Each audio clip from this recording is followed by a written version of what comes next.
स्वागत है फिर से एक बार केबी ऑरेशन यूट्यूब प्लेटफॉर्म पे।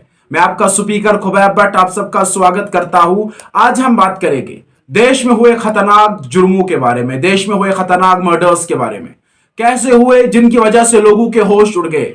सबसे पहले हम बात करेंगे उत्तर प्रदेश की, जिसको सब जानते हैं उत्तर प्रदेश गैंगस्टर्स की जगह मानी जाती है। जहां दुनिया के सबसे खतरनाक गैंगस्टर्स माने जाते हैं, नाम आता है उत्तर प्रदेश। अगर गैंगस्टर्स की बात आएगी तो उत्तर प्रदेश कभी पीछे नहीं रहा है। मैं बात कर रहा हूं विकास दुबे की। विकास दुबे उत्तर प्रदेश का एक खतरनाक गैंगस्टर था। साल 2020 की बात है, 19 अप्रैल का दिन है। विकास दुबे अपनी टीम गैंग के साथ पुलिस पे एक एम्बुश लगा देता है। उस एम्बुश में पुलिस के 8 लोगों को मारा जाता है और कुछ दिनों के बाद ही विकास दुबे अपना जुर्म कबूल करता है उत्तर प्रदेश पुलिस के सामने और हैंड अप करता है। उत्तर प्रदेश पुलिस विकास दुबे को गिरफ्तार कर देती है। गिरफ्तार करने के बाद विकास दुबे अपने सारे जुर्मों को कबूल करता है। विकास दुबे को पुलिस की एक वैन में लिया जा रहा था जो अचानक से क्रैश हो गई। पुलिस के हिसाब से यह कार तब क्रैश हुई जब मथुराई में ये सफर कर रहे थे।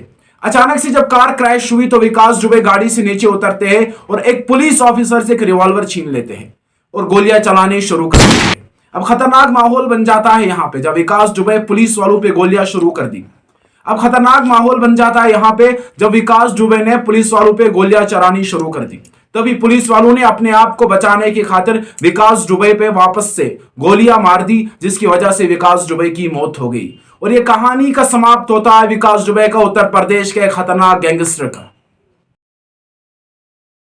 एक तरफ से विकास दुबे का खात्मा हो जाता है और दूसरी तरफ से उत्तर प्रदेश में खतरनाक भयानक हादसा हो जाता है, जिसमें एक लड़की 19 वर्ष की थी। जब वो रोड पे चल रही थी तो अचानक कुछ लोगों ने आके उस पर हमला कर दिया और उसके बाद उसको गैंग रेप किया गया था।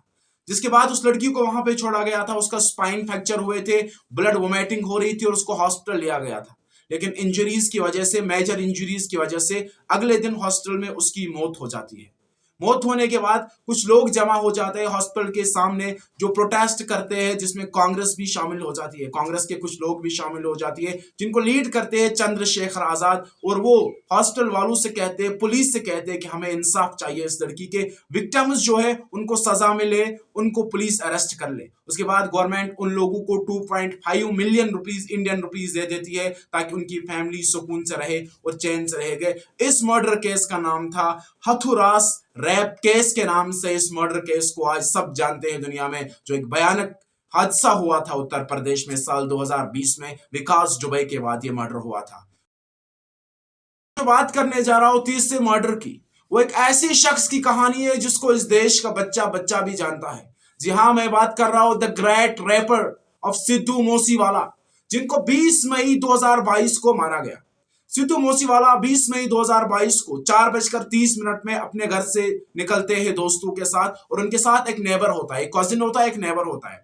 वो रास्ते में जब चल रहे थे 5:30 पे जब वो एक जगह पे पहुंच गए तो अचानक से 2 गाड़ियां सामने आ जाती है और सिद्धू मूसेवाला की महिंद्रा थार को सामने से बंद कर देती है, रोड ब्लॉक कर देती है और वो लोग गोलियां चलाने शुरू कर देते हैं। 30 rounds of fires Sidhu Moosewala की थार पे यह असर करती है, क्योंकि ये थार सिद्धू मूसेवाला की बुलेट प्रूफ कार नहीं थी। इस वक्त सिद्धू मूसेवाला के पास सिक्योरिटी नहीं थी। सिद्धू मूसेवाला का इस हमले में सिद्धू मूसेवाला की मौत हो जाती है।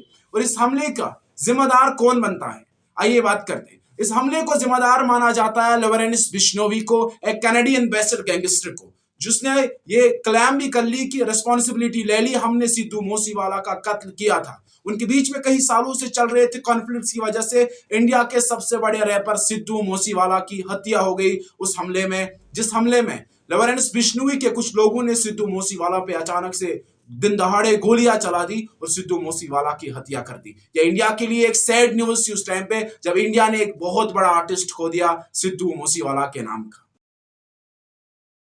चौथे मर्डर की मैं बात करूं तो मुंबई शहर का नाम तो आएगा। मुंबई शहर हिंदुस्तान में माना जाता है गैंगस्टर से भरा हुआ शहर, जहां ढेर सारे क्राइम्स होते हैं। मैं बात कर रहा हूं आफ्ताब पूनेवाले की। आफ्ताब पूनेवाले नाम का एक लड़का लिव इन में रह रहा था एक लड़की के साथ। उसके बाद वो उस लड़की का कत्ल कर देता है। कत्ल करने के बाद उसकी बॉडी को पीसेस में कट कर देता है और 300 लीटर का एक रेफ्रिजरेटर लेता है, जिसमें उस लड़की के बॉडी के टुकड़ों को रख देता है और धीरे धीरे से उनको जलाता है। धीरे धीरे से जलाने के बाद नेबर्स को स्मेल आने लगी। उन्होंने बताया कि कुछ तो अजीब चीज हो रही है यहाँ पे। उन्होंने पुलिस को इन्फॉर्म किया और आफ्ताब पुणे वाले को पुलिस ने गिरफ्तार कर दिया। अभी तक वो इंट्रोगेशन में है, अभी तक जांच लगातार जारी है। रीजन नहीं अभी तक पता चला कि उन्होंने अपनी वाइफ का, उन्होंने अपनी गर्लफ्रेंड का मर्डर क्यों किया था वहां पे लिव इन में रहकर। पांचवें मर्डर की मैं बात करूं तो मुंबई शहर का नाम फिर से सामने आ रहा है। मुंबई शहर में मनोज सोहानी नाम का 59 ईयर ओल्ड मैन एक लड़की के साथ लिव इन में रहता है जिसकी एज 32 होती है। मनोज उस लड़की का कत्ल कर डालता है। कत्ल करने के बाद वो एक रेफ्रिजरेटर लाता है, उसमें उस लड़की को रखता है, टुकड़े करके उस लड़की की लाश को रखता है। धीरे धीरे से मनोज शरीर का एक एक हिस्सा निकाल रहा था और जला रहा था और अगरबत्ती का इस्तेमाल कर रहा था, इसलिए कर रहा था ताकि आसपास के लोगों को स्मेल ना आए। लेकिन कई दिनों से ये लड़की लापता थी तो उनके माँ बाप को तो फिक्र होगी। माँ बाप ने एफआईआर लॉन्च कर दिया, पुलिस स्टेशन को इन्फॉर्म किया, पुलिस को इन्फॉर्म किया। मनोज को पुलिस ने ट्रेस कर दिया और गिरफ्तार कर लिया। अभी तक वो इंट्रोगेशन चल रही है उनकी। अभी तक इस केस का कोई भी सोल्यूशन सामने नहीं आया। मनोज ने भी ये मर्डर क्यों नहीं किया।